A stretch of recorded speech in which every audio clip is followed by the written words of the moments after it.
샬롬 할렐루야. 민수기 6장 22에서 27절입니다. 여호와께서 모세에게 말씀하여 이르시되 아론과 그의 아들들에게 말하여 이르기를 너희는 이스라엘 자손을 위하여 이렇게 축복하여 이르되 여호와는 네게 복을 주시고 너를 지키시기를 원하며 여호와는 그의 얼굴을 네게 비추사 은혜 베푸시기를 원하며 여호와는 그 얼굴을 네게로 향하여 드사 평강 주시기를 원하노라 할지니라 하라. 그들은 이같이 내 이름으로 이스라엘 자손에게 축복할지니 내가 그들에게 복을 주리라. 아멘. 말라기 3장 10절.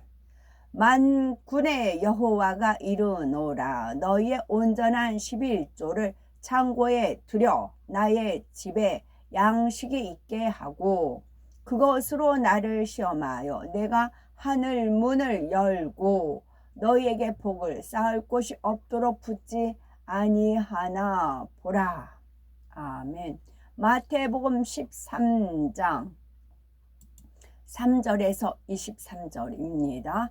예수께서 비유로 여러 가지를 그들에게 말씀하여 이르시되 씨를 뿌리는 자가 뿌리러 나가서 뿌릴새 덜어는 길가에 떨어짐에 새들이 와서 먹어버렸고 덜어는 흙이 얕은 돌밭에 떨어짐에 흙이 깊지 아니하므로 곧 싹이 나오나 해가 돋은 후에 타서 뿌리가 없으므로 말랐고 덜어는 가시떨기 위에 떨어짐에 가시가 자라서 기운을 막았고 덜어는 좋은 땅에 떨어짐에 어떤 것은 100배 어떤 것은 60배 어떤 것은 30배의 결실을 하였느니라.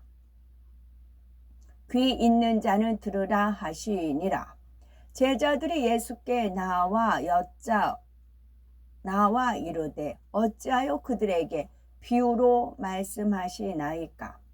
대답하여 이르시되 천국의 비밀을 아는 것이 너희에게는 허락되었으나 그들에게는 아니 되었나니 무릇 있는 자는 받아 넉넉하게 되되 없는 자는 그 있는 것도 빼앗기리라. 그러므로 내가 그들에게 비유로 말하는 것은 그들이 보아도 보지 못하며 들어도 듣지 못하며 깨닫지 못함이니라. 이사야의 예언이 그들에게 이루어졌으니 일렀으되 너희가 듣기는 들어도 깨닫지 못할 것이요 보기는 보아도 알지 못하리라. 이 백성들의 마음이 완악하여져서 그 귀는 듣기에 둔하고 눈은 감았으니 이는 눈으로 보고 귀로 듣고 마음으로 깨달아 돌이켜 내게 고침을 받을까 두려워함이라 하였느니라. 이미 거짓된 것에 익숙해져서 그래요. 거짓된 가르침에 익숙해져서 오히려 거기서 벗어나면은 자기가 사랑했던 모든 것을 다 잃을까 하는 두려움이 있는 겁니다. 자기 명예를 사랑하고 자기 권세를 사랑하고 자기가 가진 모든 것을 사랑하잖아요. 근데 자기가 말씀의 은혜를 받으면 이것을 다 버려야 돼요. 그런 두려움이 있어요. 그러니까 안 들어요. 눈으로 보지만 감아버려요. 귀로 듣지만 막아버려요. 마음으로 깨닫는 걸 안 깨달으려고 해요. 내가 고침을 받을까 두려워함이 외면을 하는 겁니다. 그럼 언제 결론이 나요? 심판날에.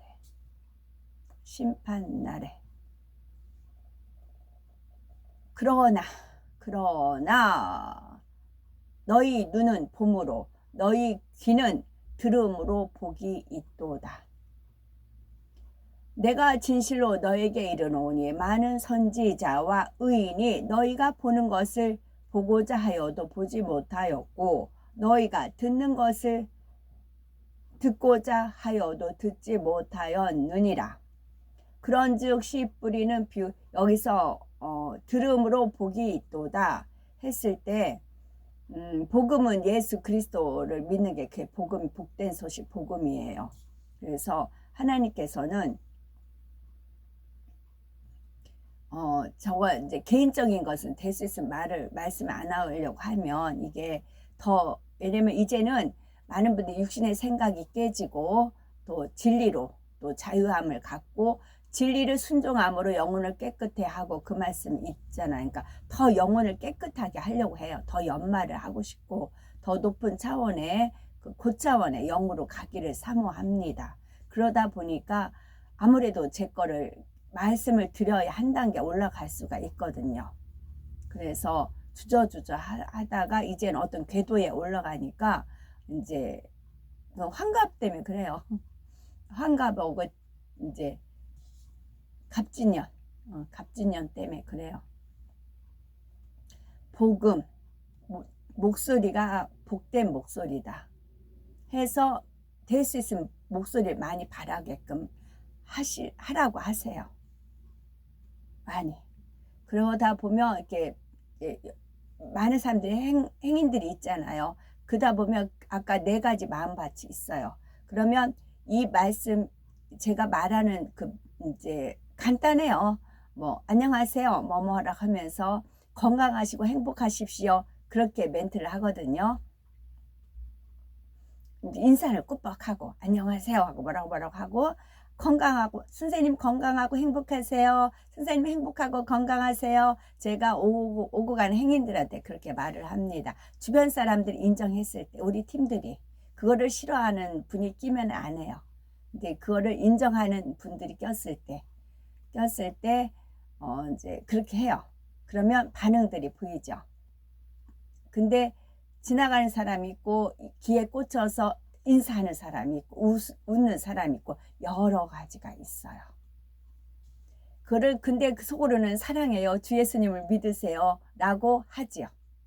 그러나 거기는 그 이제 전도하는 게 아니고 그러기 때문에 그 말은 속으로 삭히고 대신 그들한테 건강하고 행복하라는 복된 소리를 해요.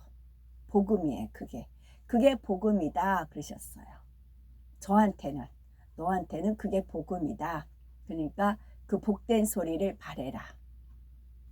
근데 그거를 받는 마음밭이 있는 것이죠. 그러면서 사랑해요 란 말 하고 싶은데 그 말은 이제 절제하고 뒤에를 사랑해요. 하나님이 여러분 사랑합니다. 주 예수님 믿으세요. 그래야 구원 받습니다. 천국이 있습니다. 그렇게 전하고 싶은데 거기는 그런 자리가 아니기 때문에 대신에 제 말 속에는 건강하시고 행복하세요 할 때는 천국의 복음이 전하는 거지요. 그래서 복된 소리다. 그렇게 저는 그런 은혜를 주세요. 저는 오더대로 움직이고요. 그런즉 씨 뿌리는 비유를 들으라. 이게 이제 씨를 뿌리는 겁니다. 아무나 천국 말씀을 듣고 깨닫지 못할 때는 악한 자가 와서 그 마음에 뿌려진 것을 빼앗나니 이는 곧 길가에 뿌려진 자요. 돌밭에 뿌려졌다는 것은 말씀을 듣고 즉시 기쁨으로 받되 그 속에 뿌리가 없어 잠시 견디다가 말씀으로 말미암아 환난이나 박해가 일어날 때에는 곧 넘어지는 자요. 가시떨기에 뿌려졌다는 것은 말씀을 들으나 세상의 염려와 재물의 유혹에 말씀이 막혀 결실하지 못하는 자요. 좋은 땅에 뿌려졌다는 것은 말씀을 듣고 깨닫는 자니 결실하여 어떤 것은 100배, 어떤 것은 60배, 어떤 것은 30배가 되느니라 하시더라.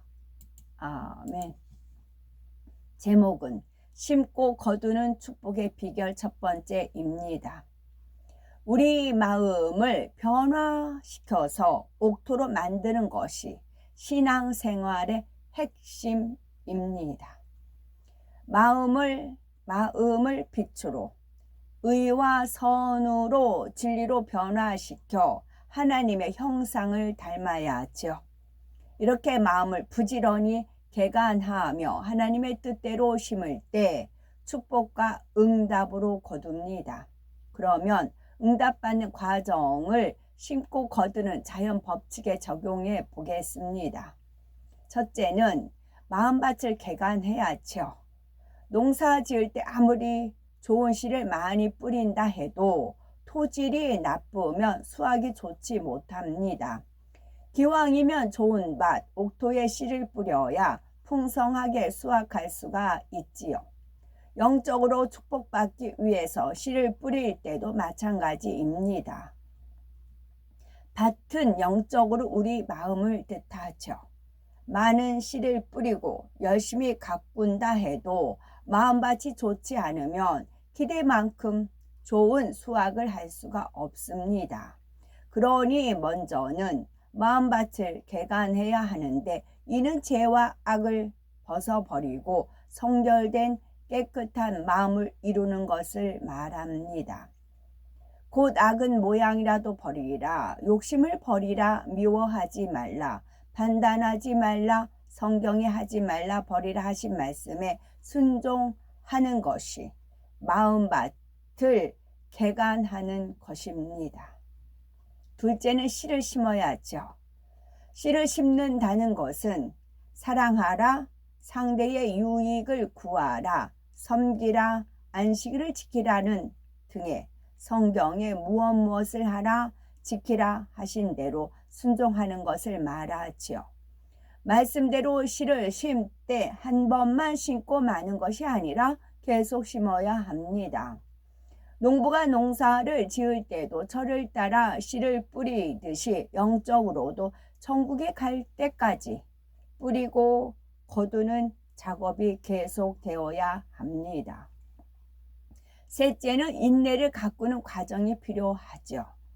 심기만 하고 가꾸지 않으면 추수 때에 거둘 것이 별로 없습니다. 영적으로 가꾸는 것은 예배를 드리고 기도하며 찬송하는 것을 말하지요. 예배를 통해서 하나님의 말씀을 듣고 배워야 믿음이 성장할 수 있습니다. 이와 함께 찬송과 기도로 성령 충만함을 얻어야 새 힘을 받아서 밭을 옥토로 개간하며 열심히 심고 가꿀 수 있습니다. 항상 기뻐하고 범사에 감사하는 것 역시 영적으로 가꾸는 작업이지요. 이것이 곧 믿음입니다. 이 땅에서도 추수할 소망이 가득한 농부는 기쁘고 행복하게 일을 합니다. 흥얼흥얼 노래하면서 거두기까지 부지런히 가꾸지요. 우리도 천국 소망 가운데 항상 기뻐하고 범사에 감사하면 원수마귀 사단이 틈타지 못하고 천국까지 힘차게 달려갈 수 있습니다. 넷째는 꽃을 피고 열매를 거두는 과정이 있어야 합니다. 꽃이 피면 향기가 나듯이 우리 마음에도 영적인 꽃이 피면 그리스도의 향기가 나지요. 마음이 점점 하나님을 닮아가니 주변 사람이 그리스도의 향기를 느낄 수 있습니다. 이렇게 심은 것에 꽃이 피면은 마침내 열매가 맺힙니다.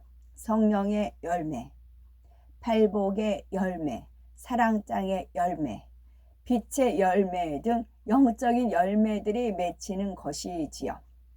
이처럼 마음밭을 개간하고 하나님의 말씀대로 심고 가꾸는 것이 영육 간의 모든 응답과 축복을 거두는 기본 원리이자 핵심입니다. 마음밭을 얼마나 옥토로 개간하여 씨를 많이 심고 가꾸었느냐에 따라 거두는 정도가 다르죠. 2배로 거두는 사람이 있는가 하면 30배, 60배, 100배로 거두는 사람도 있지요. 30배, 60배, 100배의 풍성한 열매를 거두는 데는 비결이 있겠죠. 그 비결은 첫째는 무엇보다 마음의 할례를 해야 합니다. 이런 마음밭을 개간하여 옥토로 만들라는 말이죠. 우리가 무엇을 심든지 열매를 거두기 위해서는 반드시 믿음으로 심어야 합니다. 믿음이 있어야 하나님을 기쁘시게 할 수 있고 하나님의 역사를 체험할 수 있기 때문입니다. 그런데 믿음은 성결된 만큼 하나님께서 주시죠. 따라서 마음을 할례하여 죄악을 벗어버릴수록 영적인 믿음이 거지이므로 축복도 더 크게 받을 수 있습니다. 요한 3서 2절을 보면 사랑하는 자여 네 영혼이 잘됨 같이 네가 범사에 잘되고 강건하기를 내가 간구하노라 말씀합니다. 영혼이 잘됨 같이 그 마음밭을 옥토로 개간하는 만큼 육적으로도 범사에 잘되고 강건한 축복을 받아 나간다는 말씀이지요. 이처럼 영혼이 잘되는 것이 응답과 축복을 받는 길이므로 먼저는 마음을 할례하는 것이 중요합니다. 마음의 할례란 마음에 있는 비진리를 벗어버리는 것. 마태복음 13장에 나오는 길가밭, 돌밭, 가시떨기 밭을 옥토로 개간하는 것을 의미합니다. 길과 밭은 영적으로 단단한 마음, 즉 하나님의 말씀을 들어도 깨닫지 못하고 믿지 못하는 마음이지요. 이런 밭을 개간하려면은 교만, 자존심, 고집, 거짓 등 마음의 악을 버리고 자기가 옳다는 의와 자기가 옳다는 틀을 깨트려야 합니다. 돌밭은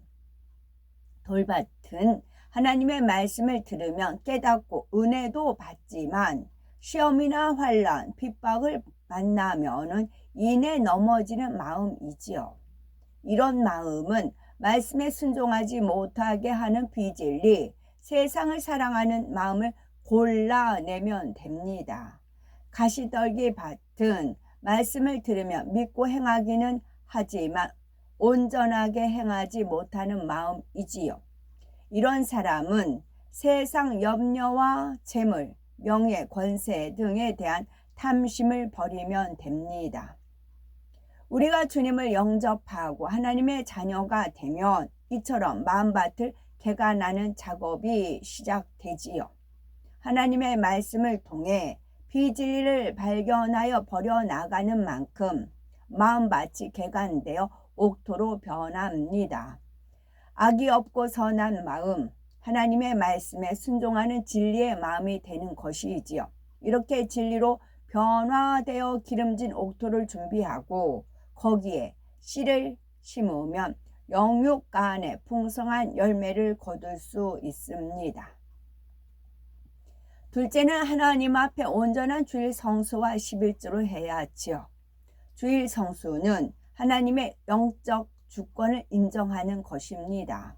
곧 우리 영혼이 하나님께 속해 있음을 인정한다는 의미로서 자신이 예수 그리스도를 믿는 하나님의 자녀임을 증거하는 최소한의 행위이지요. 주의를 지키지 않는 사람이라면 원수마귀 사단이 시험 환난을 준다 해도 하나님께서 지켜주실 수 없습니다. 하나님의 영권을 인정하지 않기 때문이지요. 그러니 아무리 씨를 뿌려도 폭풍과 가뭄 같은 재앙을 만나서 결국 수확할 수가 없습니다. 축복을 받지 못하는 것이지요. 어떤 분은 사업 특성상 주말에 일감이 많이 들어오므로 주의를 지키지 않았습니다. 어쩔 수 없는 상황이라 생각하지요. 그러다가 말씀을 통해 잘못을 깨닫고 주일에 생기는 일감은 내 것이 아니다 하고 주일을 지키기로 결단했답니다. 그러자 하나님께서 생각지도 못했던 일감들을 보내주셔서 주중에 더 큰 수입을 얻도록 축복해 주셨다는 간증이 있지요. 다음으로 11조를 하는 것은 하나님의 물적 주권을 인정하는 행함입니다. 천하 만물이 창조주 하나님께 속해 있고 우리의 모든 축복도 하나님께로부터 온다는 사실을 인정한다는 거지요.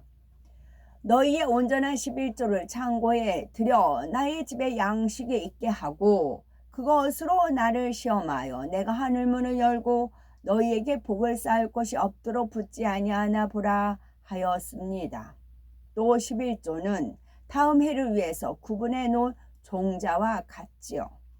농부는 추수한 곡식 중에서 제일 좋은 알곡으로 종자를 골라 놓습니다. 당장 먹을 것이 없다고 종자를 남겨두지 않으면 농사를 지을 수 없습니다. 마찬가지로 하나님의 자녀라면 11조는 하나님의 것이므로 가장 먼저 구별해 드려야 하지요.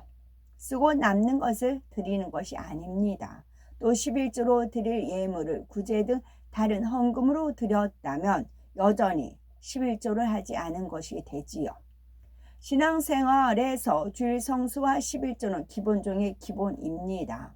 구원과도 밀접한 관계가 있으므로 매우 중요한 분야지요. 아무리 열심히 기도하며 축복을 구한다 해도 주일 성수하지 않거나 온전한 11조를 드리지 않는다면 하나님께서 축복하실 수 없습니다. 주일 성수와 11조를 통해 하나님의 주권을 인정하며 믿음으로 구할 때라야 하나님께서도 축복과 응답을 주실 수 있습니다. 자신이 얻은 11조란 자신이 얻은 수입 전체 중에서 10분의 1을 하나님 것으로 구별하여 드리는 것을 말합니다. 우리가 땀 흘려 수고하여 얻은 소산의 전부가 하나님의 것이지요. 가령 농부가 소출을 내었어도 내 것이라 할 수 없는 것은 종자는 물론이요 비와 바람, 햇빛을 주시고 자라게 하시는 이는 하나님이시기 때문입니다. 또한 우리가 수고하고 노력할 수 있는 능력은 물론 근본적으로 생명 자체가 하나님으로부터 온 것이기에 결국은 다 하나님께 속한 것입니다. 이렇게 모든 것이 하나님의 것이므로 이를 인정하는 의미에서 수입 전체 중에서 10분의 1을 구별하여 하나님께 드리는 것이 바로 11조이지요. 아멘.